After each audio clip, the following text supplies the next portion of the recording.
সন্ত ৰামপাল গুৰু মহাৰাজ হৈছে এনে এজন মহাপুৰুষ যিজনে নিজৰ সত্য ভক্তি, তত্ত্বজ্ঞান, কৰোণা আৰু সেৱাৰ বলত সমাজত এক নতুন আদৰ্শ বলবৎ কৰিছে। সন্ত ৰামপাল গুৰু মহাৰাজৰ নেতৃত্বত তেওঁৰ সকলো সৎলোক আশ্ৰমে কৰা বিস্ময়কৰ সমাজ কল্যাণমূলক কামে সমাজখনক সোণালী ভৱিষ্যতৰ এক নতুন আশা দেখুৱাইছে। সন্ত ৰামপাল গুৰু মহাৰাজৰ পৰা নাম দীক্ষা গ্ৰহণ কৰাৰ পিছত লাখ লাখ লোকৰ কৰ্কট ৰোগ, এইডছ আদি দুৰাৰোগ্য ৰোগ নিৰাময় হ'ল। সন্তজনাৰ জ্ঞানৰ পৰা অনুপ্ৰাণিত হৈ তেওঁৰ অনুগামীসকলে লাখ লাখ ইউনিট ৰক্তদান কৰে। সন্তজনাই লাখ লাখ ভগ্নী কন্যাৰ যৌতুকমুক্ত বিয়াৰ আয়োজন কৰালে।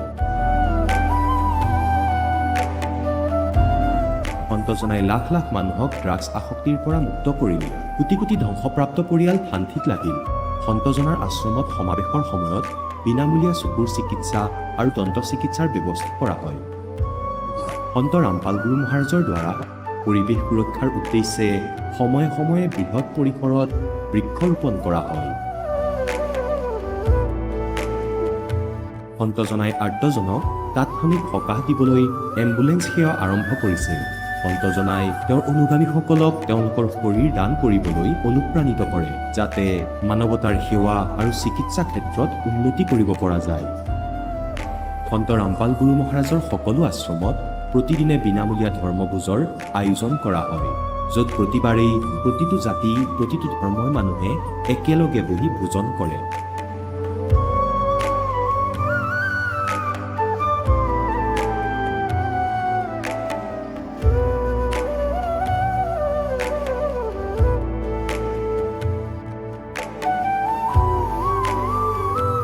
সন্ত ৰামপাল গুৰু মহাৰাজৰ আশ্ৰমত সহস্ৰাধিক বৃদ্ধ বৃদ্ধাই শ্ৰদ্ধা আৰু মৰমেৰে জীৱন যাপন কৰাৰ সুযোগ পায়। তেওঁলোকৰ থকা খোৱাৰ আৰু স্বাস্থ্যৰ সম্পূৰ্ণ দায়িত্ব সন্ত ৰামপাল গুৰু মহাৰাজে বহন কৰে। অনাথ শিশুৰ বাবে সন্ত ৰামপাল গুৰু মহাৰাজৰ সকলো আশ্ৰম বিশেষ বৰদানতকৈ কম নহয়, য'ত তেওঁলোকক শিক্ষা, সংস্কাৰ আৰু ভৱিষ্যতৰ বাবে উন্নত সুবিধা প্ৰদান কৰা হয়। বানপানী, ভূঁইকঁপ বা মহামাৰী যিয়েই নহওক, সন্ত ৰামপাল গুৰু মহাৰাজ আৰু তেওঁৰ অনুগামীসকল সদায় আৰ্তজনৰ বাবে আগ্ৰনোৱা হৈ থাকে। কোভিড মহামাৰীৰ সময়ত সন্ত ৰামপাল গুৰু মহাৰাজৰ আশ্ৰমৰ পৰা কোটি কোটি লোকক খাদ্য, ঔষধ আৰু জীৱন ৰক্ষক সামগ্ৰী যোগান ধৰা হৈছিল। দুখীয়াক সকাহ কৰাই হওক বা যিকোনো শোষিত বা নিপীড়িত শ্ৰেণীৰ অধিকাৰ আৰু মৰ্যাদাৰ বাবে যুঁজ দিয়াই হওক, সন্ত ৰামপাল গুৰু মহাৰাজে সদায় তেওঁলোকৰ সকলো ন্যায্য দাবী চৰকাৰৰ ওচৰলৈ লৈ গৈছে আৰু তেওঁলোকক উপযুক্ত ন্যায় প্ৰদানৰ ক্ষেত্ৰত গুৰুত্বপূৰ্ণ ভূমিকা পালন কৰি আহিছে। সমাজত আধ্যাত্মিক আৰু সামাজিক মূল্যবোধৰ প্ৰতি সজাগতা অনাৰ প্ৰতিটো পদক্ষেপতে সন্ত ৰামপাল গুৰু মহাৰাজ মানৱতাৰ প্ৰকৃত সেৱক হিচাপে প্ৰমাণিত হৈছে। সন্ত ৰামপাল গুৰু মহাৰাজৰ জীৱনে আমাক শিকাইছে যে প্ৰকৃত সেৱা সেইটোহে যিটো নিস্বাৰ্থভাৱে কৰা হয়। আহক আমিও এই মহান সন্তজনৰ এই মহান সেৱাৰ কামত যোগ দিম আৰু সন্ত ৰামপাল গুৰু মহাৰাজৰ পৰা নাম দীক্ষা লৈ আমাৰ জীৱন ধন্য কৰি তোলোঁ।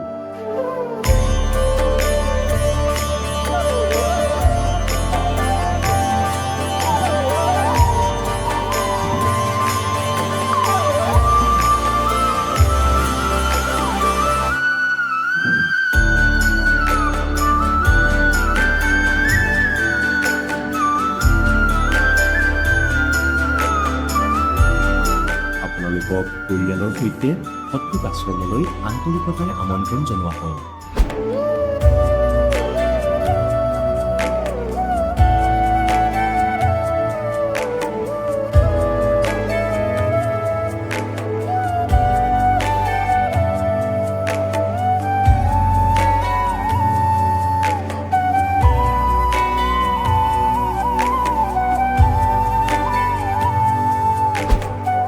গীতা অধ্যায় 18 62 নম্বৰ শ্লোকত ভগৱানে নিজেই কৈছে যে অৰ্জুন সেই পৰমেশ্বৰৰ শৰণত যোৱা, যাৰ কৃপাত পৰম শান্তি আৰু চিৰন্তন স্থান অৰ্থাৎ সত্যলোক প্ৰাপ্ত হ'ব।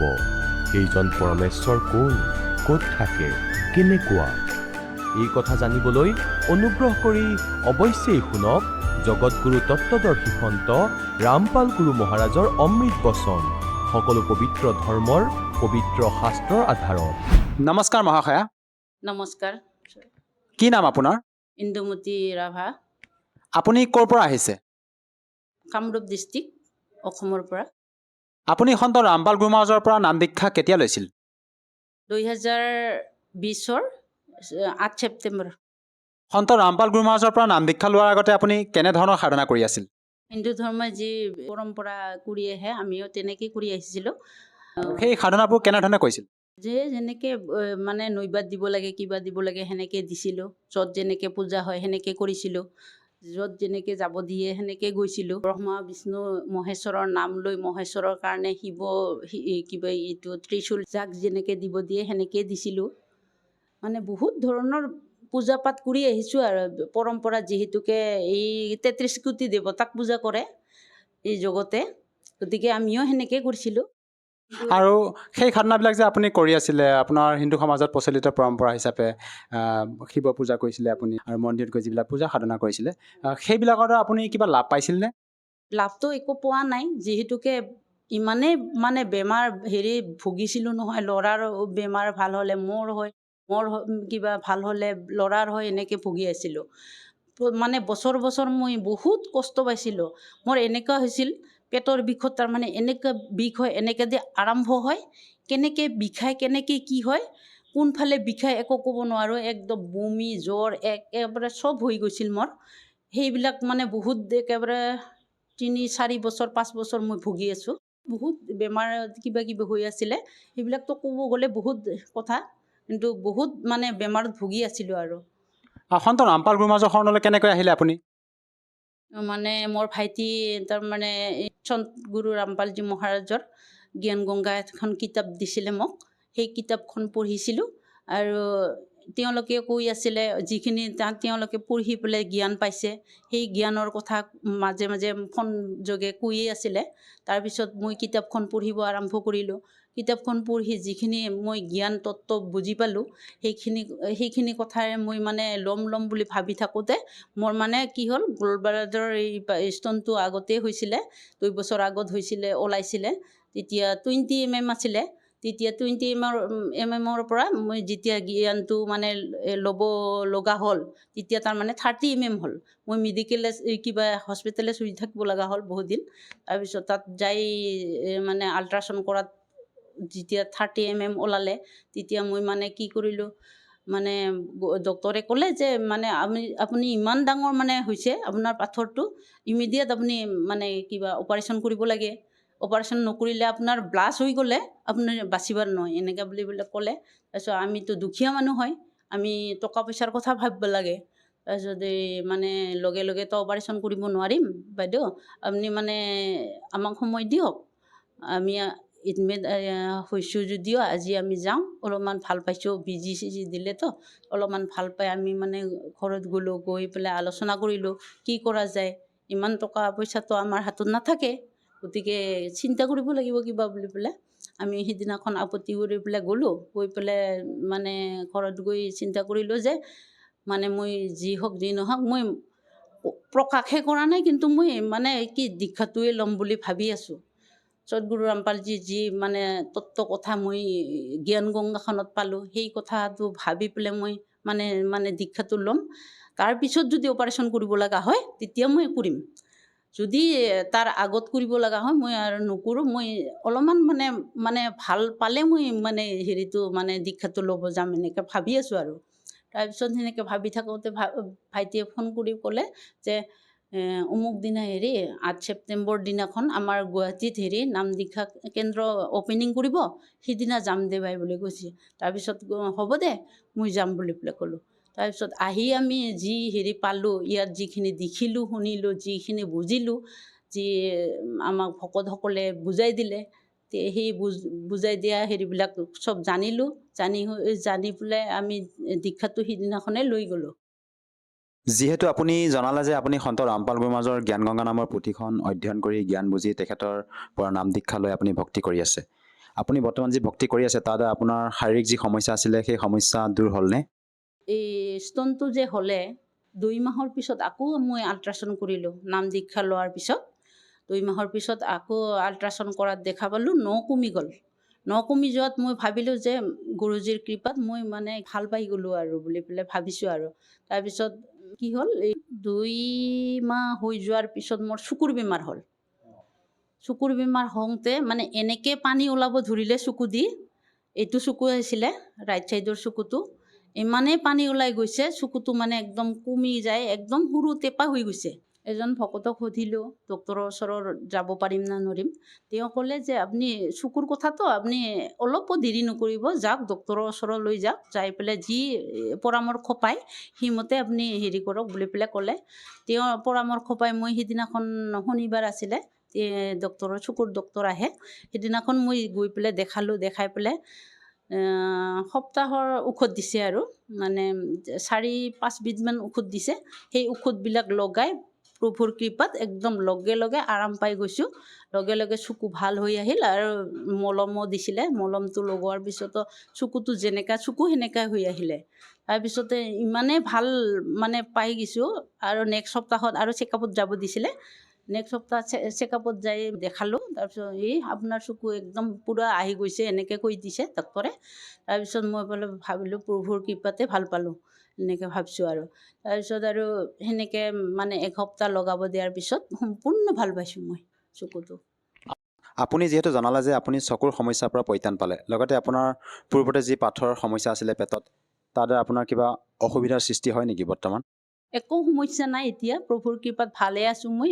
চব ঠিক ঠাক কাম চাম কৰি খাব পাৰি আছোঁ, চব কামেই কৰোঁ মই এতিয়া, একো অসুবিধা পোৱা নাই।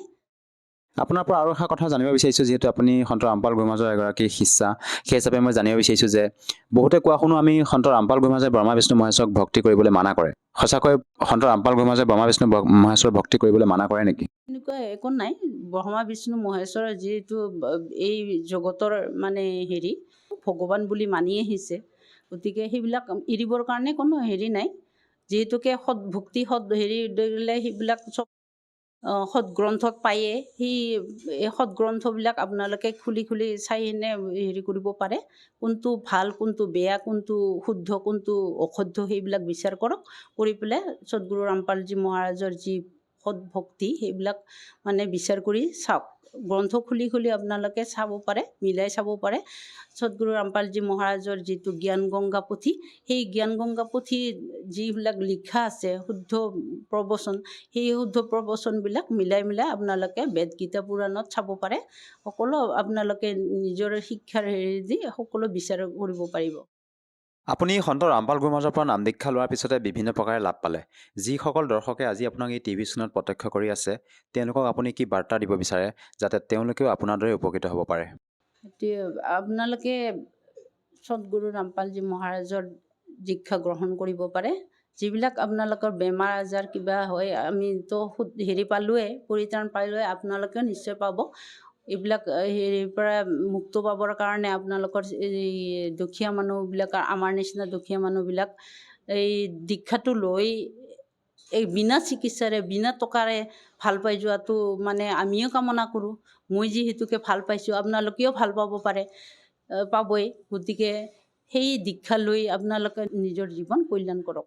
আৰু আমি শুনিছোঁ যে সন্ত ৰামপাল গুৰুমাজৰ আশ্ৰমত, সতলোক আশ্ৰমতে হওক বা তেখেতৰ নামদান কেন্দ্ৰতে হওক, কোনো ধৰণৰ নিচাজাতীয় দ্ৰব্য মানে সেৱন কৰা নহয় বা তাত কোনো নিবও নিদিয়ে। কিমান দূৰ সত্য কথাটো? সদগুৰু ৰামপালজী মহাৰাজৰ চৰণ আহিলে নিশ্চয় নিচা সেৱন নকৰিব।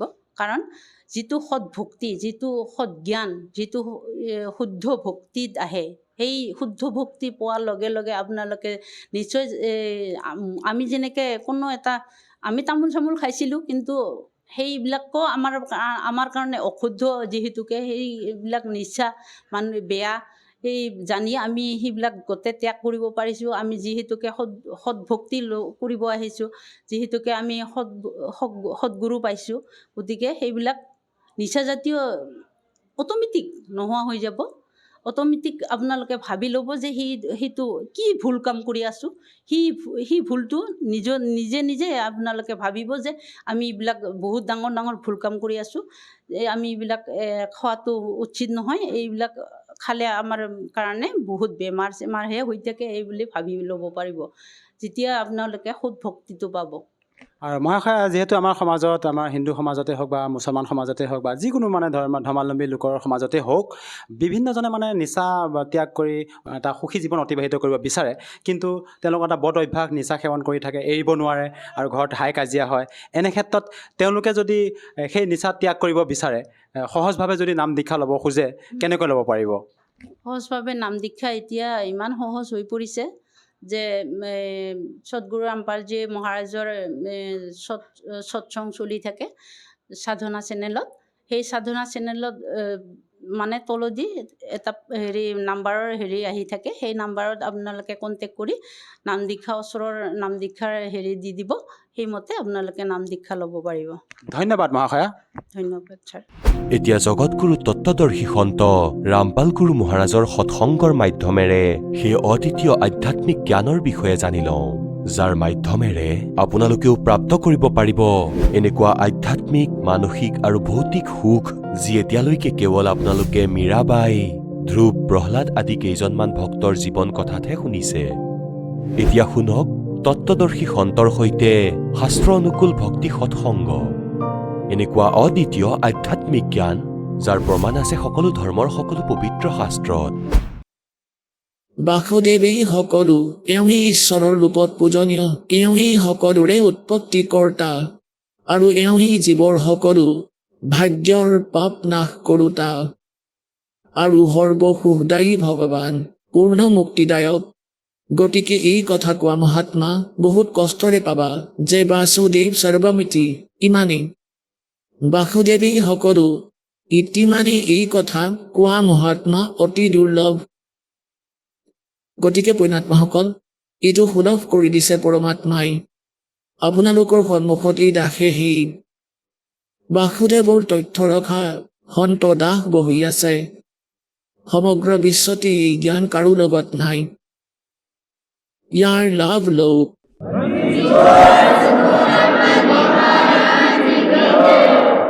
এতিয়া আমি আকৌ আহোঁ গীতাৰ অধ্যায় নম্বৰ 7লৈ।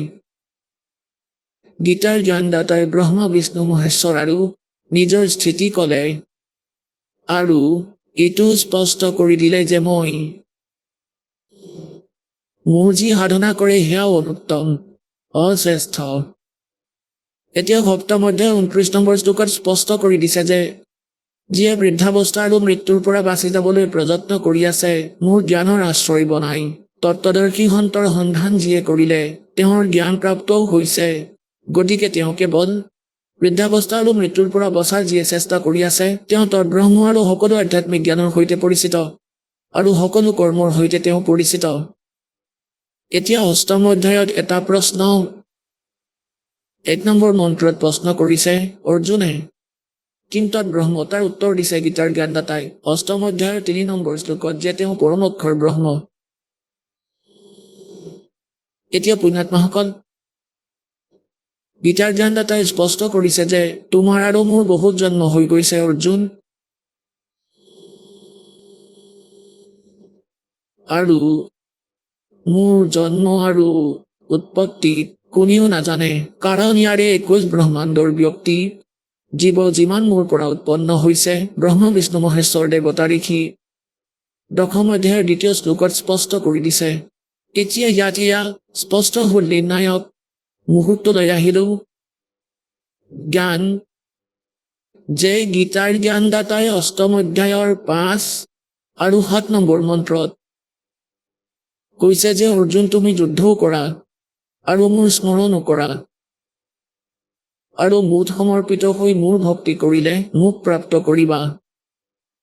কিন্তু জন্ম মৃত্যু তোমাৰো থাকিব আৰু মোৰো থাকিব, শাশ্বত স্থান নাপাবা। 15 নম্বৰ অধ্যায়ৰ 4 নম্বৰ শ্লোকত কৈছে যে পৰমেশ্বৰৰ সেই পৰম পদৰ সন্ধান কৰিব লাগে, যলৈ যোৱাৰ পিছত সাধক সংসাৰলৈ আৰু কেতিয়াও উভতি নাহে। আৰু যিজন পৰমেশ্বৰে সমগ্ৰ ব্ৰহ্মাণ্ড ৰচনা কৰিছে, কেৱল তেওঁৰেই ভক্তি কৰা, গীতাৰ জ্ঞানদাতাই কয়। তাত লিখা আছে যে তালৈ যোৱাৰ পিছত সেই পৰমাত্মাৰ ভক্তি কৰাজন পুনৰ সংসাৰলৈ উভতি নাহে, তেওঁলোকৰ জন্ম মৃত্যু নহয়। গতিকে এই যি বাস্তৱিক মুক্তি, গীতাৰ জ্ঞানদাতাই এইটো স্পষ্ট কৰি আছে যে মোৰ ভক্তিৰ পৰা হ'ব নোৱাৰে, অষ্টম অধ্যায়ৰ 13 নম্বৰ শ্লোকত গীতাৰ জ্ঞানদাতাই কয়, ओम इति एकाक्षरम ब्रह्म व्यवहारण मामनुसमरण ये परियाति तजन देहम सयाति परमाम गति। মই ব্ৰহ্মৰ কেৱল ওম আখৰ আছে, নাথিং এলছ। ইয়াৰ অতিৰিক্ত একো নাই। আৰু যিয়ে অন্তিম নিশ্বাসলৈকে ইয়াৰ জপ কৰি কৰি শৰীৰ এৰি যায়, তেন্তে তেওঁ ওমৰ পৰা পাব লগা পৰম গতি পায়। ওমৰ পৰা কি পৰম গতি প্ৰাপ্ত হয়? ব্ৰহ্মলোক প্ৰাপ্ত হয়। শ্ৰীদেৱী ভাগৱত অৰ্থাৎ দেৱী পুৰাণত হিমালয়ত জ্ঞান দিয়াৰ সময়ত দেৱীয়ে স্বয়ং কৈছে যে হিমালয়, ৰজা ব্ৰহ্মৰ এক জপ কৰা, তেওঁৰ নাম ওম। ওমক পৰ উদ্দেশ্য ৰাখা, সকলো কথা বাদ দিয়া, মোৰ পূজাও নকৰিবা, ওমৰ জপ কৰা। আৰু সি ব্ৰহ্মক পোৱাৰ ইচ্ছা ৰাখা, তোমাৰ কল্যাণ হ'ব আৰু তুমি সেই পৰমাত্মাক ব্ৰহ্মক পাবা। আৰু সি ব্ৰহ্মলোকৰূপী দিব্য আকাশত থাকে। অৰ্থাৎ ওম নামৰ জপ কৰা জনে ব্ৰহ্মৰ সাধনা কৰি আছে, তেওঁ ব্ৰহ্মলোকত থাকে। গতিকে তেওঁ ব্ৰহ্মলোক প্ৰাপ্ত কৰিব। গীতাৰ অধ্যায় নম্বৰ 8 শ্লোক নম্বৰ 16 কৈছে যে ব্ৰহ্মলোকলৈ যোৱা প্ৰাণী পুনৰাবৃত্তিত আছে অৰ্জুন, সিহঁতৰ জন্ম মৃত্যু সদায় হৈ থাকিব। ইয়াত গীতাৰ জ্ঞানদাতাই অষ্টম অধ্যায়ৰ 5 আৰু 7 কৈছে যে অৰ্জুন, তুমি যুদ্ধও কৰা, মোৰ স্মৰণো কৰা। মোৰ ভক্তি কৰিলে যুদ্ধ কৰিবই লাগিব, শান্তি নহয়। যুদ্ধ কৰিলে শান্তিনো ক'ত? এতিয়া 18 নম্বৰ অধ্যায়ৰ 62 নম্বৰ শ্লোকত গীতাৰ অধ্যায় নম্বৰ 15ৰ 4, 18 নম্বৰ অধ্যায়ৰ 62 নম্বৰ শ্লোকত 18 নম্বৰ অধ্যায়ৰ 66 নম্বৰ শ্লোকত গীতাৰ জ্ঞানদাতাই কয়, তুমি সৰ্বভাৱেৰে সেই পৰমেশ্বৰৰ শৰণলৈ যোৱা, পৰমোক্ষৰ ব্ৰহ্মৰ শৰণলৈ। তেওঁৰ কৃপাতেই তুমি পৰম শান্তি আৰু সনাতন পৰম ধাম প্ৰাপ্ত কৰিবা। আৰু সেই স্থান প্ৰাপ্ত কৰিবা যলৈ যোৱাৰ পিছত সাধক আৰু কেতিয়াও সংসাৰলৈ উভতি নাহে। তাৰ ভক্তিবিধি ক'ত কৈছে? 17 নম্বৰ অধ্যায়ৰ 23 নম্বৰ শ্লোকত ओम तत्सत इति निर्देश ब्रह्मणा त्रिविध समर्थ ब्राह्मणा तेन वेदा च यज्ञा च विहिता पुरा। ইয়াত ব্ৰহ্মণীৰ অৰ্থ কৰিছে সচিদানন্দ ঘন ব্ৰহ্ম, অৰ্থাৎ পৰমক্ষৰ ব্ৰহ্ম পোৱাৰ বাবে 3 মন্ত্ৰৰ জপৰ নিৰ্দেশ আছে। নিৰ্দেশ মানে ফাইনেল। অযথা কথা একো বাকী নাথাকে ইয়াৰ অতিৰিক্তে। এয়া নিৰ্দেশ, ডাইৰেকশ্যন। এতিয়া তেওঁৰ বিষয়ে অপশ্যন এৰি দিছে যে ওমটো ক্ষৰ পুৰুষৰ মন্ত্ৰ, ব্ৰহ্মৰ, আৰু তৎ আৰু সৎ এয়া সাংকেতিক। তৎ এয়া অক্ষৰ পুৰুষৰ মন্ত্ৰ, গুপ্ত, কোড ৱৰ্ড, আৰু সৎ এয়া পৰম অক্ষৰ পুৰুষৰ পৰম অক্ষৰ ব্ৰহ্মৰ এয়াও সাংকেতিক। এই দুয়োটা কোড ৱৰ্ড এই ৰাসৰ অতিৰিক্তে এই বিশ্বত কাৰো লগতে নাই। হয়তো পৰমাত্মাৰ লগত আছিলে, অথবা সেই মহাপুৰুষসকলৰ লগত যাক ভগৱানে পাইছিলে, তেওঁলোকক মন্ত্ৰটো দিছিলে আৰু কৈছিলে যে এতিয়া ডিক্লেয়াৰ নকৰিবা, লুকুৱাই ৰাখিবা, যেতিয়ালৈকে কৰি যুগৰ 5500 বছৰ অতিক্ৰম হৈ নাযায় তেতিয়ালৈকে। ইয়াক আমি সাৰ্বজনীন কৰিব নালাগিব। এইটো কৰিবলগীয়া আছিলে, সেইবাবে দাসক পঠিয়াইছে। এই সৰ্বসম্পন্ন জ্ঞান সৰ্বজ্ঞানেৰে সম্পন্ন কৰি সম্পূৰ্ণ complete way of worship method আৰু ৱৰ্শ্বিপ দি আপোনালোক পুণ্যাত্মাসকলৰ উদ্ধাৰৰ বাবে চেষ্টা চলি আছে। ইয়াৰ লাভ লওক, বুদ্ধিয়ক বনাইছে আপোনালোকক। এই সকলো পৰমাত্মাৰেই লীলা। আপোনাক শিক্ষিত কৰিলে, এনেকুৱা ইনষ্ট্ৰুমেণ্ট বনোৱালে পৰমাত্মাই, যাতে পৰমাত্মাৰ সন্তানে এই যথাৰ্থ জ্ঞানক আৰু সকলো সদগ্ৰন্থৰ প্ৰমাণক চকুৰে দেখি বিশ্বাস কৰিব পাৰে। দুমোজাত নপৰক, কাৰৰ ভ্ৰমিত কৰা দূতসকলৰ দ্বাৰা। এই সকলোবোৰ যে কৰিছে দাতাই আপোনালোকৰ উদ্ধাৰৰ বাবে কৰিছে। মনুষ্য জীৱন বাৰে বাৰে পোৱা নাযায় পুণ্যাত্মাসকল, ইয়াৰ লাভ লওক। এতিয়ালৈকেতো আপোনালোকে দুখতেই কিছুদিন 1-2 বছৰটো এইটোৱেই খুজি থাকিব যে মই যাতে এইটো পাওঁ সেইটো পাওঁ। কিন্তু আহি থাকিলে এই জ্ঞানো পেৰেলেই হৈ থাকিব। এইটোতো পাবই পাব। দুটা বস্তু আৰু পাবা যিটোৰ বহুত বেছি আৱশ্যকতা আছে আপোনাৰ। আপোনালোকে নাজানে সেইটো কিমান আৱশ্যক। মই আপোনালোকক ইয়ালৈ মাতো। সেইবাবেই মাতো এটাতো সৎসংগলৈ আহিলে পুণ্য বহুত হয়। ইমানখিনি সময় অন্তত পাপৰ পৰা বাচে। আপোনালোক ঘৰত থাকে, ব্যৱসায় লৈ যায়, কোনোবাই হাজিৰা কৰে, যিকোনো প্ৰকাৰৰ নাজানো কিমান পাপ দিনে ৰাতি কৰি থাকে এখন ৰুটিৰ বাবে। আৰু যেতিয়া আপোনালোকে ইয়ালৈ অহাৰ কথা ভাবিবলৈ আৰম্ভ কৰে, সেই সময়ৰ পৰাই আপোনালোকৰ পুণ্য আৰম্ভ হয়। সেই সময়তে আপোনাৰ পুণ্য আৰম্ভ হৈ যায়, ভগৱানৰ প্ৰতি চিন্তা আৰম্ভ হৈ যায়। আৰু ইয়াত যিমান সময় থাকে ভগৱানৰ চৰ্চা কৰে, সেৱা কৰে আৰু সৎসংগ শুনে, বাৰে বাৰে প্ৰণাম জনাই, এইদৰেই পুণ্য বাঢ়ি আছে। গতিকে প্ৰসংগ চলি আছে যে 17 নম্বৰ অধ্যায়ৰ 23 নম্বৰ শ্লোকত সেই পৰমাত্মাক পোৱাৰ বাবে 3টা মন্ত্ৰৰ নিৰ্দেশ আছে। ওম তৎ সৎ। ওম আৰু তৎ মিলি সত্য নাম হয়, তাত সাংকেতিক। এয়া 2টা মন্ত্ৰৰ জপ, 2টা আখৰৰ, ইয়াক শ্বাস নিশ্বাসেৰে জপ কৰা হয়। সেইবাবে কবিৰ চাহেবে কয়, श्वास उश्वास मनाम जपो, व्यर्थ सांस मत खो, ना जाने इसी श्वास को आवन हो कि न हो। श्वासा पारस भेद हमारा, जो खो जैसो उतरे पारा। श्वासा पारस आद निशानी, जो खो जैसो होए दरबानी। हरदम नाम सुहंगम सोई, आवागमन बोर न होई। গতিকে এয়া শ্বাসৰ স্মৰণ। কবিৰ চাহেবে কয়, कहता हूँ कहीं जात हूँ और कहूँ बजा के ढोल, और श्वास जो खाली जात है ये 3 लोक का बोल। মানে শ্বাসেৰে যি স্মৰণ কৰা হয় তাৰ বহুত পুণ্য আছে, বেছি লাভ পায়। যেনেকৈ এটাতো আমি বন্দুকৰ গুলি এটা যদি হাতেৰে মাৰো, তেতিয়া ই শিল পাথৰৰ সমানেই কাম কৰিব। তাৰ বিধি আছে। যদি সেইটো পিষ্টলৰ ভিতৰত ভৰাই পেলাই চলাওঁ, তেতিয়া ই ফুল কাম কৰিব। হিংসুকতকৈ হিংসুক জন্তু যিমানেই ভয়ংকৰ নহওক, শক্তিশালী নহওক, তাক মাৰি পেলাব। গতিকে সেইবাবে যি মন্ত্ৰ আপোনালোকে এনেই জপ কৰে, সেয়াৰে ইমান লাভ নহ'ব যিমান শ্বাস নিশ্বাসেৰে কৰিলে তাৰ বাস্তৱিক লাভ প্ৰাপ্ত হ'ব।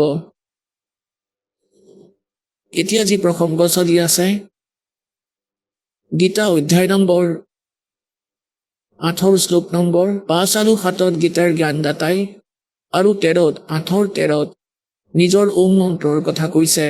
ওম মন্ত্ৰৰ পৰা পাবলগীয়া লাভ তেতিয়াহে প্ৰাপ্ত হ'ব যেতিয়া অন্তিম নিশ্বাসলৈকে এই ওম নামৰ জপ কৰি থাকিবা। ব্ৰহ্মলোক পায়। ব্ৰহ্মলোক পোৱা প্ৰাণীও পুনৰ জন্ম মৃত্যুলৈ আহে। ই সেই স্থান প্ৰাপ্ত কৰাব নোৱাৰে যলৈ যোৱাৰ পিছত সাধক আৰু কেতিয়াও সংসাৰলৈ উভতি নাহে। অৰ্থাৎ সেয়া পূৰ্ণ মুক্তি। মুক্তি সেই পূৰ্ণ মুক্তিৰ বাবে কৈছে যে 8ম অধ্যায়ৰ 8, 9, 10 নম্বৰ শ্লোকত স্পষ্ট কৰে গীতাৰ জ্ঞানদাতাই যে যিয়ে সেই পৰমক্ষৰ ব্ৰহ্মৰ ভক্তি কৰে আৰু ভক্তিৰ বলেৰে ভক্তিৰ অৰ্থাৎ যোগৰ বলেৰে, যোগ মানে ভক্তি সাধনা, সেই স্মৰণৰ সাধনাৰ ভক্তিৰে সাধক অন্তিম সময়ত যেতিয়া শৰীৰ এৰিব, তেতিয়া তাৰ স্মৰণ কৰি গ'লে তেতিয়া সেই পৰমাত্মাক প্ৰাপ্ত কৰে। অৰ্থাৎ তেওঁৰ ভক্তি কৰা পৰমক্ষৰ ব্ৰহ্মক ভক্তি কৰা জনে তেওঁক প্ৰাপ্ত কৰে। আৰু মূল সাধনা কৰা জনে মূল ব্ৰহ্মলোকলৈ আহে, কিন্তু জন্ম মৃত্যু হৈ থাকিব। আৰু পৰমক্ষৰ ব্ৰহ্মৰ সাধনা কৰা যি পৰমক্ষৰ ব্ৰহ্ম, তেওঁ 3 মন্ত্ৰৰ জপ আছে, তেওঁৰ সাধনা কৰা জনে কেতিয়াও জন্ম মৃত্যুলৈ নাহে। গতিকে পুণ্যাত্মাসকল, তেওঁ বাস্তৱত অবিনাশী পৰমাত্মা আৰু তেওঁ অবিনাশী স্থানত থাকে য'ত আগতে আপোনালোকে বাস কৰিছিল। গতিকে ইয়াত ভগৱানে স্বয়ং সংকেত দিছে। পূৰ্ণ পৰমাত্মাই আহি আমাক কয় যে যি লোকত তোমালোকে বাস কৰি আছা এই লোক মহা দুখদায়ক।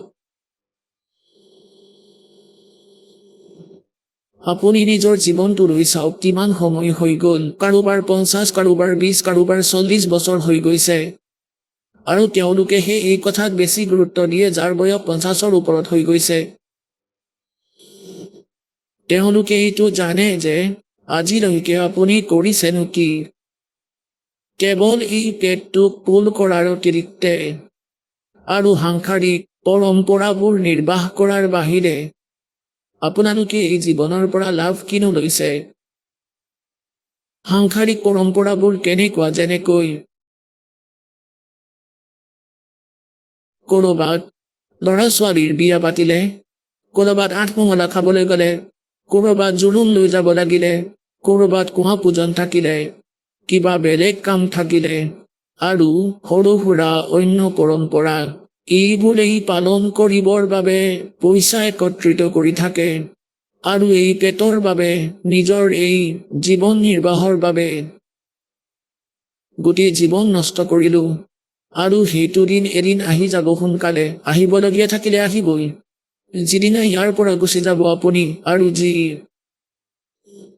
ব্যৱস্থাটো বনাই ৰাখিবলৈ আৰু যি সম্পত্তি সংগ্ৰহ কৰিবলৈ আপোনালোকৰ এখন্তেকো শান্তি নাছিলে, এটা ক্ষণৰো শান্তিৰ উশাহ প্ৰাপ্ত নহ'ল। আজি সকলোবোৰ হঠাতে এৰি যাব ওলাইছে। এয়া কিবা লোক নেকি? এয়া কিবা স্থান? কিমান বুদ্ধিভ্ৰষ্ট হৈছিলে আমাৰ। আপোনালোকে দেখি আছে যেনেকৈ এয়া এতিয়া সতেজ ঘটনাবোৰ মনত থাকে। যেনেকৈ কেদাৰনাথত কেনেকুৱা প্ৰলয় আহিছিলে। 10-15 হাজাৰ বুলি কয় 20 হাজাৰ ব্যক্তিৰ মৃত্যু হ'ল। হঠাৎ আনন্দেৰে বহি আছিল। কোনোবাই কিবা কৈ আছিল, কোনোবাই স্কিম বনাই আছিল, প্লট কিনাৰ কথা ভাবি আছিল, কোনোবাই মন্ত্ৰী হোৱাৰ কথা ভাবি আছিল। আৰু 1 ছেকেণ্ডতে এনেকুৱা প্ৰলয় আহিল যে নিজৰ জীৱন ৰক্ষা কৰিব নোৱাৰিলে, পোত খাই মৰি গ'ল। এনেকুৱা লেতেৰা লোকত তথাপিও আপোনালোকে চিন্তা নকৰে, বাকীসকলে ভাবিছে বাচিলো আমি নমৰিলো। তেতিয়ালৈকে নমৰিবা। কাইলৈ দুৰ্ঘটনা হৈ কি হৈ যায় কোনে জানে। অথবা বেমাৰৰ বাবেও আপুনি মৃত্যুপ্ৰাপ্ত হ'ব পাৰে। গতিকে ইয়াত পৰমাত্মাই আমাক মনত পেলাই দিয়ে,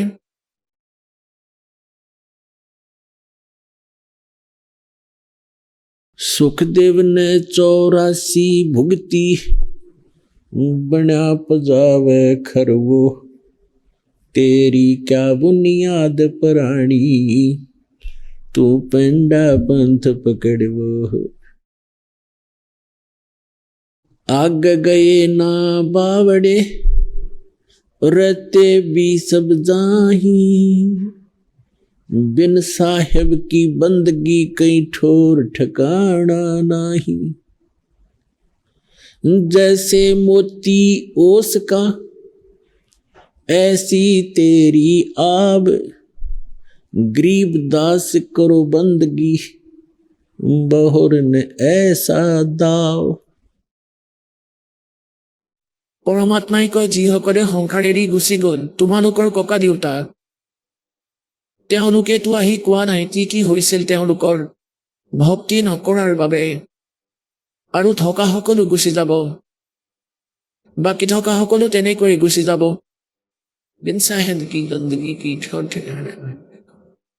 পুণ্যাত্মাসকল আপোনালোকৰ সৌভাগ্য বুলি ভাবিব, কাৰণ দাসে জানে দাসৰ বহুত বয়স হৈ গৈছিলে, ভক্তি কৰাৰ ইচ্ছাও বহুত আছিলে। না জ্ঞানৰ বিষয়ে কিবা জানিছিলে, না কিবা ভক্তিৰ জ্ঞান আছিলে। আৰু যেতিয়াৰ পৰা এই জ্ঞান প্ৰাপ্ত হ'ল একেবাৰে এনেকৈ ব্যাকুল হৈ উঠিলো, হে ভগৱান, জীৱন নাশ হৈ গ'ল হয়। জীৱনটো পাৰ হৈ আছিলে, আধা বয়সটো গ'লেই, বাকীখিনিও গ'ল হয় এই অযথা কথাতে। তেতিয়া গম পালো যে পৰমাত্মাই কেনেদৰে দয়া কৰিলে। এইটো উদ্দেশ্যলৈ দাস জীয়াই থকা নাছিলে যে অহা সময়ত পৰমাত্মাৰেই গুণ গাই কটাম আৰু সকলোকে সঁচাটো কম।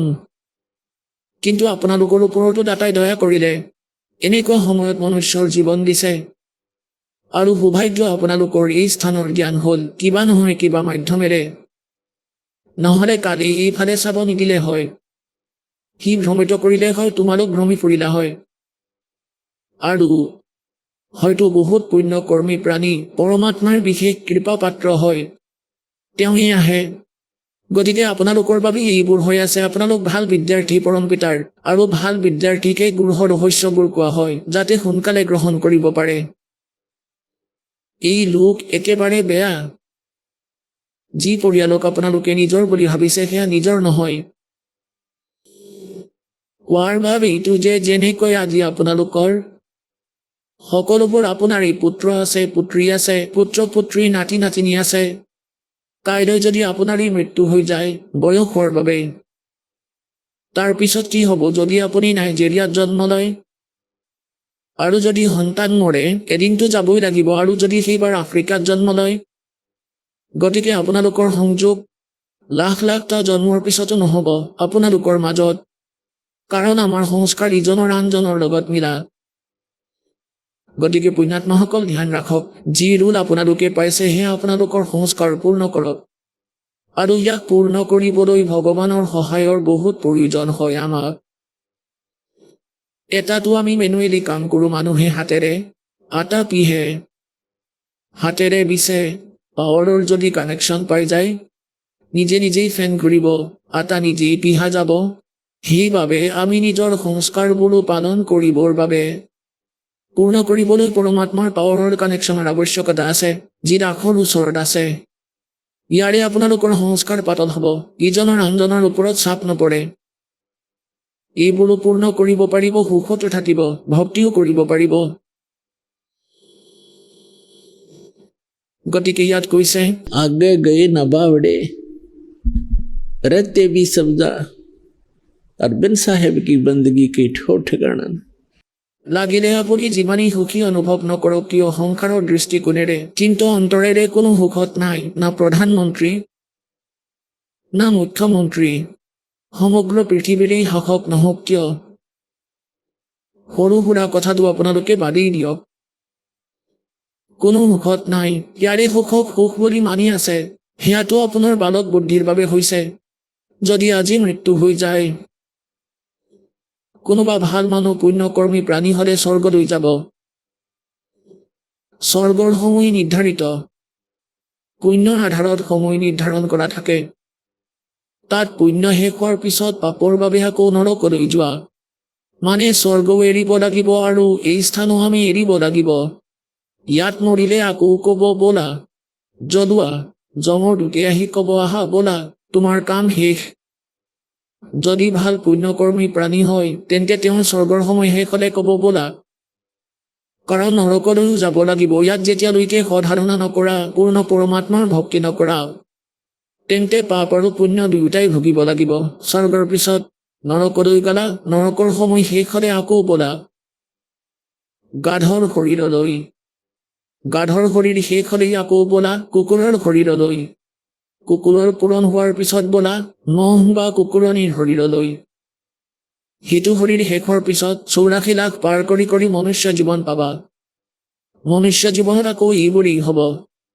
মৃত্যু হ'ব আকৌ ব'লা গতিকে পৰমাত্মাই কয় ব'লা ব'লাটো শেষ কৰা সময় হৈছে শেষ কৰাৰ आगे गए न बावड़े रहते भी सब्जा बिन साहेब की बंदगी कहीं ठोर ठिकाना ना সেই সঠিক ঠিকনাটো তাত আছে যলৈ যোৱাৰ পিছত সাধক উভতি আৰু কেতিয়াও সংসাৰলৈ নাহে আৰু তালৈ যোৱাৰ ইমান সহজ উপায় আছে ইমান ভাল সাধন যেনেকৈ এখন ৰুটি বনাবলৈ ভোজন পাকঘৰত যে বনাই ভনীয়ে কিমান কিমান কিবা কিবি বস্তু ল'ব লগা হয় হেতা কেৰাহী বাতি চামুচ প্লেট চৰু গেছ টাৱা চৌকা গণিবই নোৱাৰি ইমানবোৰ বস্তু যোগাৰ কৰি দুয়ো বেলাই 3 বাৰ বনাবলগীয়াই হয় কম্পালচৰি আৰু পাকঘৰত বস্তু থোৱাৰ আগতে ভনীয়ে বাহিৰৰ কামখিনি কৰিহে পাকঘৰলৈ যাব পাৰে বস্তু লৈ গতিকে কিমান কষ্ট কৰিব লাগে আৰু সেয়া কম্পালচৰি কৰিবই লাগে। যিয়েই নহওক কিয়, বৰষুণেই নিদিয়ক কিয়, খৰি তিতি গ'লে তথাপিও ফু মাৰিও বনাবলগীয়া হয়, কাৰণ সেয়া আমাৰ আৱশ্যক যেন অনুভৱ হয়। আৰু এই পৰমাত্মাৰ নামত বস্তু এটাও হাতেৰে নলয়। মালা আছে যদি ঠিকেই আছে, নহ'লে এনেই স্মৰণ কৰা। চলা ফিৰা কৰোঁতে, বহুতে, শুওঁতে ভগৱানৰ ভক্তি কৰা, ইয়াৰ পৰাই মুক্তি পাবা। এইটো কিমান সহজ। এতিয়া আমি এইটো কৰিম, গম পালো, আৰু মুক্তি প্ৰাপ্তও হ'ব। আকৌ কি কয়? सुखदेव ने 84 भुगती बिना पजावे खरबो, तेरी क्या बुनियाद पुरानी, तू पेंडा पंथ पकड़बो। সুখদেৱৰ দৰে মহাপুৰুষ, যি পৰমাত্মাৰ ওপৰত সমৰ্পিত আছিলে, মাকৰ গৰ্ভত থাকোঁতেই গম পাইছিলে যে বাহিৰত ওলালেই এই ত্ৰিগুণময়ী মায়া, ব্ৰহ্মা বিষ্ণু মহেশ্বৰৰ পৰা ওলাই থকা যি ৰিধ তৰংগ, সেয়াই আমাক মূৰ্ছিত কৰি দিয়ে। আমাৰ বাস্তৱিকতাৰ জ্ঞান নাথাকে। সেইবাবে 12 বছৰলৈকে সি মাকৰ গৰ্ভৰ পৰা বাহিৰলৈ নোলাল, যে বাহিৰলৈ গ'লেই ভ্ৰমিত হৈ যাম। মনুষ্য জীৱন বহুত মূল্যৱান। তিনিও দেৱতা, ব্ৰহ্মা বিষ্ণু মহেশ্বৰ, যি ইয়াৰ ব্যৱস্থাপক, তিনি লোকৰ, পৃথিৱীলোক, পাতাল আৰু স্বৰ্গলোক, ইহঁতৰ চিন্তা হ'ল, যদি 12 বছৰলৈকে মাকৰ গৰ্ভত সন্তান থাকে, তেতিয়া আমাৰ সকলো পৰম্পৰা বেয়া হ'ব। এই মাতৃভগ্নীসকলে বহুত কষ্ট পাব, সন্তান উৎপন্ন কৰাত বহুত কষ্ট পাব। তেতিয়া সেই তিনিওজনে আহি বেদব্যাসৰ পত্নীৰ ওচৰলৈ আহি গৰ্ভত থকা সুখদেৱ ঋষিক কৈছিলে যে, সুখদেৱ ঋষি, বাহিৰলৈ আহা, আমাৰ কাম এনেদৰে নষ্ট নকৰিবা, এই পৰম্পৰা বেয়া নকৰিবা। সন্তান গৰ্ভত ৰখাৰ বাবে 9 মাহতে বহুত কষ্ট পায়, আৰু আপুনি 12 বছৰলৈকে গৰ্ভত আছে, বাহিৰলৈ আহক। তেতিয়া সি কৈছিলে যে, ভগৱান, মই বাহিৰলৈ নাহোঁ, যেতিয়ালৈকে এই মায়া বন্ধ নকৰে। আপোনালোক প্ৰত্যেকৰ শৰীৰৰ পৰা যি তৰংগ ওলাই আছে, ইয়াক বাধা দিলেহে মই বাহিৰলৈ আহিম, নহ'লে মই নাহোঁ, কাৰণ ইয়াৰ প্ৰভাৱতে প্ৰাণী মূৰ্ছিত হৈ যায়, আৰু সি পাহৰি যায় যে কোন হয়, ক'ৰ পৰা আহিছে, তাৰ উদ্দেশ্য কি। তেতিয়া তিনিও দেৱতাই ক'লে যে, আমি বেছি দেৰি বন্ধ কৰিব নোৱাৰিম, আমাৰ শৰীৰ ফাটি যাব। এয়া আমাৰ সাধ্যৰ নহয়। যেনেকৈ আমি পুণ্যাত্মাসকল আমি উশাহ বন্ধ কৰোঁ, গতিকে উশাহ বন্ধ আমি কিছু সময়হে কৰিব পাৰিম, বেছি সময় নোৱাৰোঁ, মৰি থাকিম। এই স্থিতিয়েই ভগৱানসকলৰো, এওঁলোকৰ শৰীৰৰ পৰা ওলাই থকা যি ৰিধ বেছি সময় বন্ধ কৰি ৰখাটো ইহঁতৰ সাধ্যৰ নহয়। তেওঁলোকে ক'লে যে আমি কেৱল ইমানখিনি সময়হে পাৰিম, ফ্ৰিকশ্যনত ছেকেণ্ড। তেতিয়া সুখদেৱে ক'লে যে হ'ব, ইমানখিনি সময়হে বন্ধ কৰক। তেতিয়া ব্ৰহ্মা বিষ্ণু মহেশ্বৰে কেৱল ইমানখিনি সময়হে উশাহ বন্ধ কৰিছিল। তেতিয়া সি বাহিৰলৈ ওলাল আৰু গুচি গ'ল। সেইফালে ব্যাসদেৱে দেখিলে,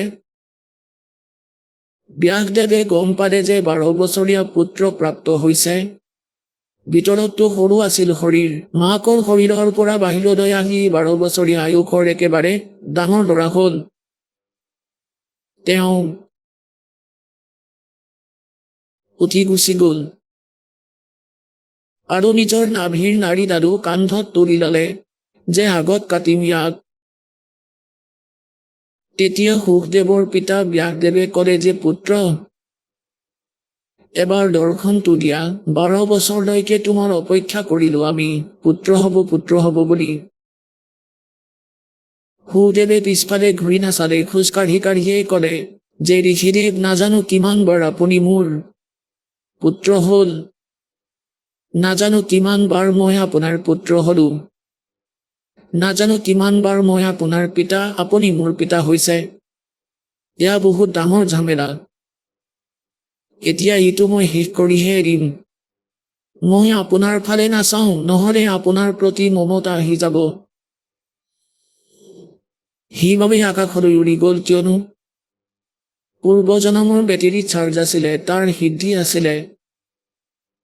আগলৈ গৈ পৃথিৱীত নামিলে, নিজৰ নাভিৰ নাড়ীডাল কাটিলে আৰু ভক্তি কৰা আৰম্ভ কৰিলে। তেতিয়া যেতিয়ালৈকে তত্ত্বদৰ্শী সন্ত নাপায়, সি ভক্তিও ব্যৰ্থ। গতিকে এবাৰ সুখদেৱ ঋষিয়ে নিজৰ আত্মকথা কৈ আছে যে মই 84 লাখ যোনিৰ কষ্ট ভোগ কৰি আছিলো, গাধৰ যোনি প্ৰাপ্ত কৰিছিলো আৰু অন্ধ হৈ গৈছিলো মই। অন্ধ হোৱাৰ বাবে কুমাৰে ত্যাগ কৰিছিলে। এটা সৰু পথেদি গৈ গৈ মই জংঘলৰ বহুত ভিতৰ পালোগৈ। আগত এটা নলা আছিলে, মই দেখা নাছিলো। নলাটোত গৈ পৰিলো। নলাটো ইমানখিনি আছিল, আগৰ ফালে মুখখন লাগি ধৰিলে, পিছফালে মোৰ পিঠিখন থাকি গ'ল। সৰু দলং এখন হ'ল। এজন দুজন ব্যক্তি সেই ৰাস্তাৰে পাৰ হৈছিলে।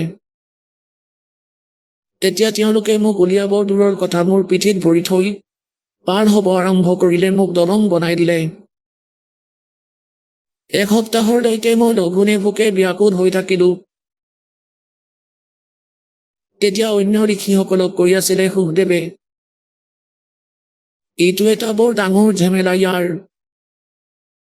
নিজৰ পিতা ব্যাসদেৱক কৈছিলে সুখদেৱে যে कि एक लेवा एक देवा दूतम और कोई काहू का पिता नहीं पूतम।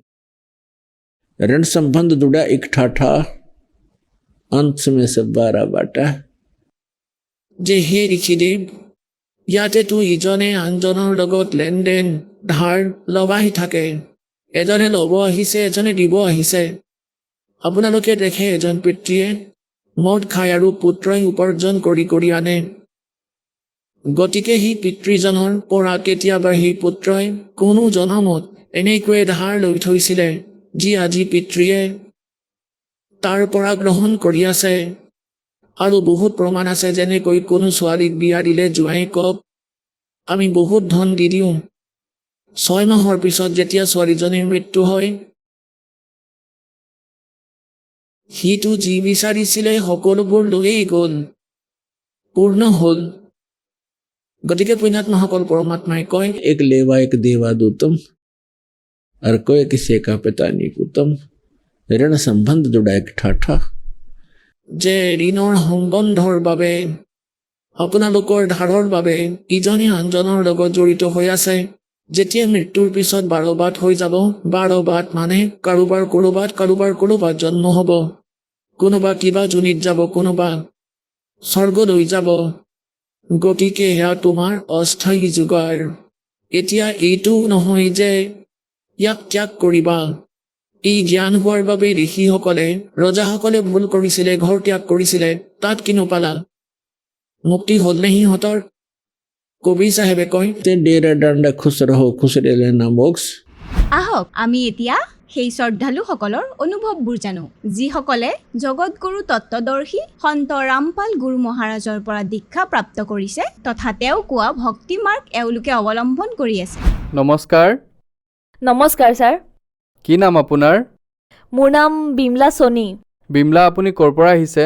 মই বস্তি জিলাৰ ইউপিৰ পুনাত থাকোঁ। বাইদেউ, আপুনি সন্ত ৰামপালদেৱ মহাৰাজৰ পৰা নাম দীক্ষা লোৱাৰ আগতে কি ভক্তি সাধনা কৰিছিলে? মই সকলো দেৱী দেৱতাৰ পূজা কৰিছিলোঁ, যেনে ধৰক দুৰ্গা দেৱীৰ পূজা কৰিছিলোঁ, গণেশ দেৱৰ পূজা কৰিছিলোঁ, হনুমান দেৱৰ পূজা কৰিছিলোঁ আৰু শিৱদেৱৰ পূজা কৰিছিলোঁ। সকলো দেৱী দেৱতাৰ পূজা কৰিছিলোঁ, সকলো ভক্তি কৰিছিলোঁ, উপবাস ৰাখিছিলোঁ আৰু সকলো ব্ৰত ৰাখিছিলোঁ। আপুনি ইমানবোৰ ভক্তি পূজা কৰিছে আৰু হিন্দু পৰম্পৰা অনুসৰি আপুনি ব্ৰত উপবাসো ৰাখিছে, তেন্তে আপুনি সন্ত ৰামপালদেৱ মহাৰাজৰ শৰণলৈ কিয় আহিলে? সন্ত ৰামপাল দেৱৰ শৰণলৈ মই মোৰ ভনী আছে, তাই নাম দীক্ষা লৈ থৈছিলে। মই বহুত দুখত আছিলোঁ ছাৰ। মোৰ 3টাকৈ সন্তান ঢুকাই গৈছিলে। মোৰ BP বহুত হাই আছিলে ছাৰ। কেনেদৰে আপোনাৰ সন্তানকেইটা ঢুকাল? মোৰ ল'ৰা ছোৱালী এনেকৈ ঢুকাইছিলে, মোৰ ওপৰত ভূত প্ৰেতৰ বাধা আছিলে ছাৰ। যিহেতু মোৰ ওপৰত ভূত প্ৰেতৰ বাধা আছিল, গতিকে ভূত প্ৰেতৰ বাবে মোৰ 2টা ল'ৰা ঢুকাই গ'ল আৰু এজনী ছোৱালী ঢুকাই গ'ল। বাইদেউ, আপুনি কৈছে যে আপোনাৰ সন্তানকেইটা বাৰে বাৰে ঢুকাই আছিলে। আপুনি কি ডক্তৰক দেখুওৱা নাছিলে? দেখুৱাইছিলোঁ ছাৰ, ডক্তৰকতো বহুত দেখুৱাইছিলোঁ। ক'ত ক'ত দেখুৱাইছিলে? ছাৰ, মই শতাব্দী হস্পিটালত কান্দেৱালীত এডমিট আছিলোঁ। তাৰ পৰা ট্ৰান্সফাৰ হ'ল। তেতিয়া মই কান্দেৱালীত আছিলোঁ, তাৰপিছত শতাব্দীলৈ গ'লোঁ, শতাব্দীৰ পৰা নায়াৰ হস্পিটাললৈ গ'লোঁ, নায়াৰ হস্পিটালত এডমিটটো কৰালে মোক। তাৰপিছত কি ক'লে, তোমাক এডমিটটো কৰাম বাৰু, কিন্তু দায়িত্ব ল'ব নোৱাৰিম। মোৰ হাজবেণ্ডৰ পৰা চাইন কৰালে, ক'লে না মাক বাচিব না বাচ্চা বাচিব, দুয়োটাকে আমি বচাব নোৱাৰিম। গতিকে ঘৰত বহুত কান্দাকান্দি হ'ল, মোৰ ঘৰত আকাশ ভাঙি পৰিছিলে। ইমানখিনি হোৱাৰ পাছত সেই সময়ত মোৰ BP বহুত বেছি আছিল, বাচ্চাটো অস্থিৰ হৈ আছিলে, মোৰ সন্তানটো বৰ অস্থিৰ হৈ আছিলে ছাৰ। ইয়াতকৈ আৰু কি ক'ম। সঁচা ভগৱানে মোক নিজৰ শৰণলৈ আনিব খুজিছিল, সেইবাবে মোক মুক্তিদাতাই সকলো কষ্টৰ পৰা বচালে। তেন্তে আপুনি সন্ত ৰামপালদেৱ মহাৰাজৰ বিষয়ে কেনেকৈ গম পালে? সন্ত ৰামপালদেৱ মহাৰাজৰ বিষয়ে মই কিতাপ পঢ়িছিলোঁ ছাৰ। সেই কিতাপত লিখা আছিল, মানুহৰ জনম পায়ো যিয়ে হৰিনাম জপ নকৰে, যেনেদৰে কুঁৱা পানী অবিহনে বনাই কি লাভ। যিহেতু আমি মনুষ্যৰ জীৱন পাইছোঁ, যদি আমি সঁচা ভক্তি নকৰোঁ, সঁচা মাৰ্গত সত্য মাৰ্গত যদি আমি নাথাকোঁ, তেন্তে আমাৰ মনুষ্যৰ জীৱন থকা নথকা একেই কথা। যেনেদৰে পশু পক্ষীৰ সমানেই আমাৰ শৰীৰ হয়, আমাক মনুষ্যত গণা নহ'ব। ছাৰ, বাইদেউ, আপুনি সন্ত ৰামপালদেৱ মহাৰাজৰ কিতাপ জ্ঞান গংগা পঢ়িলে, তেন্তে আপুনি তেওঁৰ পৰা নাম দীক্ষা কেতিয়া ল'লে? মই তেওঁৰ পৰা নাম দীক্ষা 2019 13 জানুৱাৰীত লৈছিলোঁ ছাৰ। তেন্তে আপুনি সন্ত ৰামপালদেৱ মহাৰাজৰ পৰা লাভো পালেনে? হয় ছাৰ, মই লাভ পালোঁ। প্ৰথম লাভটো মই এয়া পালোঁ যে মই সঁচা ভগৱান পালোঁ। সত্য ভক্তি আছিল, যি মই 8 বছৰ বয়সৰ পৰাই মই ভগৱানক বিচাৰি আছিলোঁ। গতিকে সেই মুক্তিদাতাক মই পালোঁ, সন্ত ৰামপালদেৱ মহাৰাজক মই পালোঁ, আৰু বহুত কিবা কিবি লাভ পালোঁ ছাৰ। মোৰ স্বামীদেৱ, তেওঁ বহুত নিচা কৰিছিলে, তাম্বাকুৰ নিচা কৰিছিলে।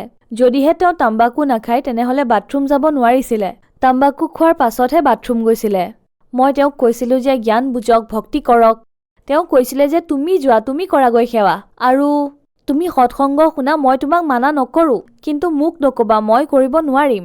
ইমান কঠিন ভক্তি আছে, ইমান মৰ্যাদা আছে, ইমান মৰ্যাদাত থাকিব নোৱাৰোঁ, মোৰ সাধ্যৰ কথা নহয়। যদি ভাল কথা কওঁ, তেওঁৰ বহুত খং উঠিছিলে ছাৰ। গতিকে এনেকৈ মোৰ 6 মাহ গুচি গ'ল। 6 মাহ যোৱাৰ পিছত মই ইমান কান্দিবলৈ ধৰিলোঁ যে এতিয়া মই সঁচা মাৰ্গ পাই গৈছোঁ, সঁচা ভক্তি পাই গৈছোঁ, সত্য পৰমাত্মা পাই গ'লোঁ। তথাপিও মোৰ হাজবেণ্ড আহিব খোজা নাই। হে মুক্তিদাতা, তেওঁ কৈছিলে যে যদি তোমাৰ সঁচা ভগৱান আছে তেনেহ'লে মোৰ এই অভ্যাস আঁতৰাই দিয়া। সন্ত ৰামপালদেৱ মহাৰাজৰ এনেকুৱা কৃপা হ'ল, এনেকুৱা দয়া কৰিলে পৰমাত্মা মুক্তিদাতা সন্ত ৰামপালদেৱ মহাৰাজে যে তেওঁৰ কু অভ্যাস আঁতৰিল। তেওঁৰ মুখৰ ছাল যাবলৈ ধৰিছিল, তেওঁ বমি কৰিবলৈ ধৰিছিলে ছাৰ, তেওঁৰ নিচা আঁতৰিল, আৰু তেওঁ ভক্তি মাৰ্গলৈ আহি গ'ল আৰু কান্দিব ধৰিলে যে ব'লা, তেওঁৱে সঁচা পৰমাত্মা, সঁচা ভগৱান। তেওঁৰ ওচৰলৈ গৈ ময়ো নামদান ল'ম। তেতিয়া আমি সন্ত ৰামপালদেৱ মহাৰাজৰ লগত জড়িত হ'লোঁ ছাৰ। নাম লোৱাৰ আগত ছাৰ, মোৰ 3টা সন্তান ঢুকাই গৈছিলে, সেয়াও মোৰ ভূত প্ৰেতৰ বাধাৰ বাবে। মই বহুত ঠাইলৈ গৈছিলোঁ, সাধু সন্তৰ ওচৰলৈ গৈছিলোঁ, ওজাৰ ওচৰলৈ গৈছিলোঁ, সকলোৰে ওচৰলৈ গৈছিলোঁ, কিন্তু ক'তো লাভ পোৱা নাছিলোঁ, ক'তো সকাহ পোৱা নাছিলোঁ ছাৰ। আমি ক'তোৱে একো সকাহ পোৱা নাছিলোঁ ছাৰ। তাৰপিছত ছাৰ, সন্ত ৰামপালদেৱ মহাৰাজৰ শৰণলৈ যেতিয়া আহিলোঁ, মই আকৌ গৰ্ভৱতী হ'লোঁ। তেতিয়া মোৰ গৰ্ভত সন্তান অহাৰ পাছত পেটত উলটি গ'ল। মই বহুত কান্দিছিলোঁ। এদিন ৰাতি সন্ত ৰামপালদেৱ মহাৰাজে মোৰ সপোনত আহিল। তেওঁ মোক সাৱটি ধৰিছিলে, মোক সাৱটি ধৰি কৈছিলে যে হে পুত্ৰী, তুমি এতিয়া চিন্তা কৰিব নালাগে, মই তোমাৰ লগত আছোঁ, এইবাৰ তোমাৰ গৰ্ভ একো হ'বলৈ নিদিওঁ মই। যেনেদৰে মাকে ল'ৰা ছোৱালীক সাৱটি ধৰে, তেনেদৰে সন্ত ৰামপালদেৱ মহাৰাজে মোক সাৱটি ধৰিছিলে। সাৱটি ধৰি মোক মূৰত হাত থৈ ক'লে যে পুত্ৰী, তোমাৰ ওপৰত বহুত বিপদ আছিলে, এতিয়া আৰু আহিবলৈ নিদিওঁ, এতিয়া মই পলে পলে তোমাৰ লগতে থাকিম। সন্ত ৰামপালদেৱ মহাৰাজে পলে পলে মোৰ লগত থাকিলে, আৰু মোৰ ডেলিভাৰীৰ সময়ত সন্ত ৰামপালদেৱ মহাৰাজে ইমান দয়া কৰিলে, যদি ইয়াক বখানিবলৈ যাওঁ কম হৈ যাব ছাৰ। ডেলিভাৰীৰ সময়ত যেতিয়া মোৰ ডেলিভাৰীৰ সময় আহিছিল ছাৰ, তেতিয়া মই হস্পিটাললৈ গ'লোঁ। মেডামে ক'লে এতিয়া পইচাৰ ব্যৱস্থা কৰিয়ে চিকিৎসালয়লৈ আহিবা। মই ক'লোঁ ঠিক আছে, মই পইচাৰ ব্যৱস্থা কৰিহে আহিম। মেডাম, মই যেতিয়া তাত এডমিট হ'লোঁ ছাৰ, মোৰ সময় নোহোৱাত চিকিৎসালয়লৈ গৈছিলোঁ। এনেই ভৰি হাত বিষাই আছিলে।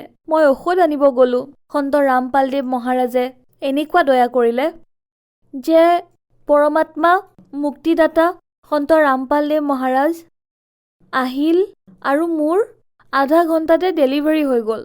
সময় নোহোৱাকৈ মোৰ ছোৱালী নৰ্মেল জন্ম হৈ গ'ল। মেডাম আচৰিত হৈ গ'ল। ক'লে আৰে যিটো বাচ্চা পেটত উল্টা হৈ থাকে সেইটো বাচ্চা ডেলিভাৰী সময়ত চিধা হ'ব নোৱাৰে, তেন্তে তোমাৰ কেনেকৈ এনেকুৱা হৈ যাব পাৰে? মই ডেলিভাৰী সময়ততো একো নক'লোঁ, ভাবিলোঁ ক'বলৈ দিয়া এওঁলোকক। এওঁলোকেতো পইচাহে বিচাৰে, গতিকে যি টি ক'ব। নৰ্মেল ডেলিভাৰী হ'ল ছাৰ। ডেলিভাৰীৰ পিছত মোৰ 5-6 য'ত 1 লাখৰ ঠাইত 1,50,000 টকা বুলি কৈছিলে। এটা ডাঙৰ অপাৰেশ্যন কৰিব লাগিব, তেতিয়াহে বাচ্চা হ'ব। বাচ্চা উল্টা কৈ আছে। গতিকে ডেলিভাৰীৰ সময়ত ছাৰ মোৰ নৰ্মেল ডেলিভাৰী হ'ল। নৰ্মেল ডেলিভাৰী হোৱাৰ পিছত ছাৰ য'ত মোৰ 1,50,000 টকা লাগিব বুলি কৈছিলে, লাগিছিলে, তাত 6,000 টকাত মোৰ ঔষধৰ সৈতে মোৰ সকলোবোৰ মিলাই মোৰ নৰ্মেল ডেলিভাৰী হ'ল ছাৰ। আৰু মুক্তিদাতা সন্ত ৰামপালদেৱ মহাৰাজ, মোৰ 1.5 বছৰীয়া ছোৱালী আছে। সন্ত ৰামপালদেৱ মহাৰাজ সপোনত আহিলে আৰু ক'লে যে তোমাৰ ছোৱালীজনীক দূতে নিবলৈ আহিছে আৰু তুমি নাম জপ কৰিবলৈ উঠি বহি যোৱা। মই উঠি বহিলোঁ। বাচ্চাটোৰ শৰীৰ যেতিয়া চুই চালোঁ, তাই বহুত বেছিকৈ জ্বৰ উঠি আছিলে। মই কান্দিব ধৰিলোঁ যে সন্ত ৰামপালদেৱ মহাৰাজে সপোনত আহি ক'লে যে উঠি বহি যোৱা। মই উঠি বহি গ'লোঁ। ছোৱালীজনীতো বহুত বেছিকৈ জ্বৰ উঠি গৈছিলে। মই 5 মিনিটৰ পিছত বাচ্চাটোক ঔষধ খোৱালোঁ। টোপনিতে ঔষধ খোৱালোঁ। ঔষধ খুৱাই ছোৱালীজনীক কোলাতে লৈ শুৱালোঁ। যেতিয়া বাচ্চাটোক কোলাতে মই শুৱালোঁ ছাৰ, তেতিয়া মোৰ বাচ্চাটোৱে ইমান জোৰকৈ চিঞৰিলে যে মই উচপ খালোঁ। আজিলৈকে ছাৰ কাৰোৰে এনেকুৱা হোৱা দেখা নাই। ইমান জোৰকৈ চিঞৰিলে আৰু মুখৰ পৰা লালতি উলিয়াবলৈ ধৰিলে, যেনেকৈ বগা, যেনেদৰে মানুহ মৰাৰ সময়ত ওলায়, তেনেদৰে তাইৰ মুখৰ পৰা ওলাইছিলে ছাৰ। আৰু ওলোৱাৰ পাছত তাই চকু উলটি গ'ল, দাঁত কামুৰি ধৰিলে, তাইৰ গোটেই শৰীৰ টান হৈ গৈছিলে। ইয়াৰ বাবে ইমান দুখ, ইমান বিপদ আহি গৈছিলে মোৰ ওপৰত যে ছাৰ মই এই বিষয়ে একো ক'ব নোৱাৰোঁ। তাৰপিছত পৰমাত্মাৰ এনেকুৱা কৃপা হ'ল, মোৰ আত্মাত প্ৰৱেশ কৰিলে সন্ত ৰামপালদেৱ মহাৰাজে। মই শক্তি নামৰ জপ কৰা আৰম্ভ কৰি দিলোঁ আৰু অমৃত জল বাচ্চাটোৰ মুখত দিলোঁ। তাই দাঁত খোলা নাছিলে, দাঁতৰ ওপৰেৰে দি দিলোঁ অমৃত জল। অমৃত জল যেতিয়া দাঁতৰ ওপৰে দিলোঁ ছাৰ, তেতিয়া দাঁত খুলিলে। যেতিয়া দাঁত খুলিলে, তেতিয়া সতনামৰ জপ মই কৰিয়ে থাকিলোঁ। যেতিয়া সতনামৰ জপ কৰি থাকিলোঁ, 4 মিনিটৰ ভিতৰত বাচ্চাটোৱে চকু মেলিলে। বাচ্চাটোৰ শৰীৰ ঠিক হৈ গ'ল। বাচ্চাটোৱে পৰমাত্মাক ডাইৰেক্ট এনেকৈ চাব ধৰিলে। মোৰ ঘৰত চাৰিওফালে পৰমাত্মাৰ ফটো লগোৱা আছে ছাৰ। তেতিয়া বাচ্চাটোৱে চাবলৈ ধৰিলে। 5 মিনিটলৈকে বাচ্চাটোৱে চকুৱে মুদা নাছিল। সন্ত ৰামপালদেৱ মহাৰাজৰ ফটোখন চায়ে থাকিলে। ঘৰত আৰু লাভ হৈছে ছাৰ। মানসিক লাভ, শাৰীৰিক লাভ। ঘৰত আগতে উপাৰ্জন ভাল নাছিলে, সেয়াও এতিয়া ভাল হ'ল ছাৰ। আৰু এটা লাভ হ'ল ছাৰ, মোৰ ছোৱালীজনী পঢ়াত বৰ কেঁচা আছিলে।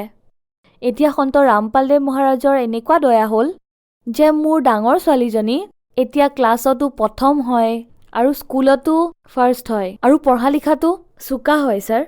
বাইদেউ, আপুনি ভগত সমাজক কি বাৰ্তা দিব বিচাৰিব? মই বাৰ্তা দিয়াৰ যোগ্য নহয় ছাৰ। মই ভাই ভনীসকলক প্ৰাৰ্থনা জনাব পাৰোঁ।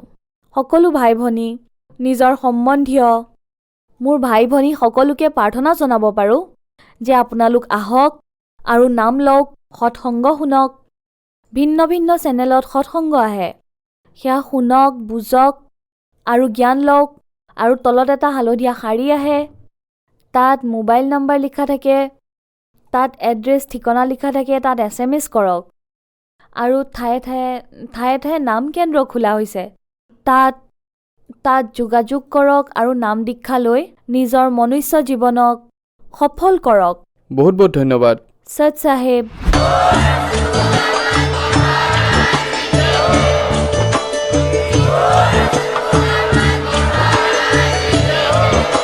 আপুনি শুনি আছিলে জগতগুৰু তত্ত্বদৰ্শী সন্ত ৰামপাল গুৰু মহাৰাজৰ মংগল প্ৰবচন। অধিক জানিবৰ বাবে ভিজিট কৰক www.jagatgururampalji.org। সন্ত ৰামপাল গুৰু মহাৰাজৰ শুভ আশীৰ্বাদত সমগ্ৰ বিশ্বতে 500তকৈ অধিক নাম দীক্ষা কেন্দ্ৰ আছে, য'ত সন্ত ৰামপাল গুৰু মহাৰাজৰ দ্বাৰা বিনামূলীয়াকৈ নাম দীক্ষা দি থকা হৈছে।